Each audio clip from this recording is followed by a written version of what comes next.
Welcome back. Thank you, winners, for talking to us today on our television ministry and video time. All right. Now, listen, we're talking about DTI, debt to income ratio. I know I missed the R, but they call it DTI for short, but it's really called debt to income ratio. When you take a percentage of your money, and put it towards your debt. You take a percentage of your money and put it towards your debt. You understand what I mean?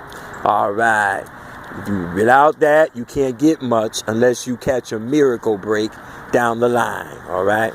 Now, what involves in debt to income ratio? Here's a few things that could jam you up if you're caught up in this in some sad way. If it's because you couldn't help it in life, you just had bad breaks, jobs weren't paying good, you was always in financial trouble and you needed to get some things, and it happens in life, you know. And some people might be in debt to income ratio problems because they were wasters, just did anything they want with the money. But the problem is it exists with you, and this is what we need to understand. Now, here's some of the things that, for those of you that don't know, I know a lot of yous know it. Okay, I know that I'm talking to some of yous that know what this is more than me. But for some of you that don't know it, here's what it is. And believe you me, they go by this. Some banks and some refinancing companies, they go by this. So you just need to understand. Here's some things that can get your debt to income ratio situation worse than what it is, okay? So let's go over some of them, okay? Your mortgage debt. You got mortgage debt. You got real estate debt, which is, you can say it's the same thing. Car payments, installment loans, revolving debt over and over, credit cards, student loans. See, there's more than that. You get that? Mortgage debt, real estate debt, car payment, installment loans, revolving credit debt problems, and credit card problems and student loans. Now, there's more than that, but that's some of the basics. So, if you got these problems and it makes your debt to income ratio high, you can get denied. And I just want to say that to me, it seems like it's like that in some churches, not all. The only thing you learn in some churches is that you owe God money. You owe God money. You owe God money. You owe God money. You learn a little bit about Jesus saved, and sometimes they don't even want to teach that. But the rest of the week, the rest of the days, some of you are listening to this video now, you haven't heard a good, refreshing sermon in a long time. I know the pastors are hurting. I know it's tough for them. But all this over teaching about you owe God money, you owe God money, you owe God money. And what about the Lord? What about learning about Him? And it seems like to me, along with all that I mentioned, mortgage, real estate, car payment, installment, revolving loans, credit cards, student loans, some of you are dealing with that long list.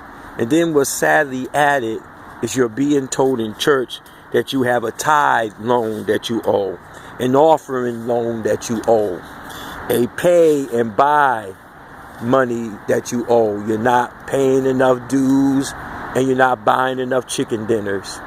Look at all that weight that's on you. That's too much weight. Some of you's got that weight on you. And you love your church. You don't want to seem like you're rebellion against the church. But some of you got all that weight on you. Some of you listening to this video got all that weight on you. You've been struggling. You've been trying to enjoy your church. But the church is behind, and the offerings are low in the general intake. It always seems like the church is struggling. Some of you has been dealing with this for decades. You just need to hear something. You just need help. With all of the DTI you got, debt to income ratio, now what's added is the church debt to income ratio. Some of you have taken on two ratios.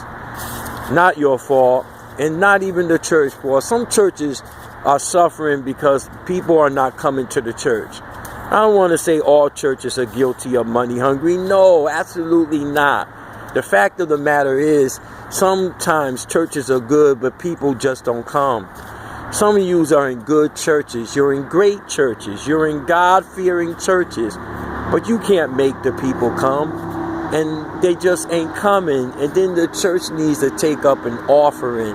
They need tithing if that's what they're taking up. So, but it's always low and things are always behind. It's not a bad church. It's just people ain't coming. And the faithful ones, and you're one of them, you have to keep on digging in your pocket because it's always short. And you ever been in church and no matter what it is, Sunday morning, revivals, conferences, they always say, and I'm not saying this in a critical way, that people are not coming. We need more money. We're short. And there you go. You always, for all the time, every service, got to dig in your pocket to get more. Some of you's got 2 sets of DTI. Your natural DTIs, the stuff we mentioned, and then there's a church debt to income ratio. Oh, and some of you's is a big hurt. You haven't been able to save money. You haven't been able to buy things for your children. You haven't been able, some of you have suffered and even more debt problems with your bill collectors. Some of you have suffered in food. Some of you have went without eating, without proper medical care, because you have what we call a church DTI. Because you're in a good church. You have a good leader.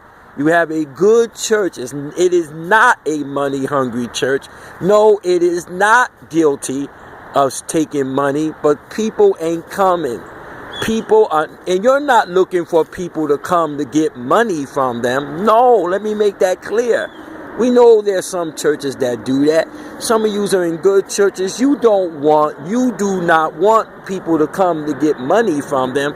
But the fact of the matter is, because people don't come, there's not much offering or asking would they like to give an offering because the membership is low. Some of you are in churches where there's no young people. It's just all the elderly, and the elderly, you're pastoring an elderly group that don't have jobs. See? There's a lot of areas we got to touch. It's hard to do it in a few video tapings. Some of you are pastoring. Some of you pastors are pastoring, and they're wonderful seniors. You love them, but they're seniors and they're not working. And you don't have any young people in your church. And it's hard for you as a pastor. It's hard for you as a church. So it's a lot of problems here. And all while this happens, the teachings of Jesus doesn't even get taught because the bills of the church is so suffocating. Oh, we need some help. We need God to give us an answer. We need the Lord to give us an answer. We need God. We need to stop preaching self and preach against the devil so we can get a fresh, new, renew, and revival.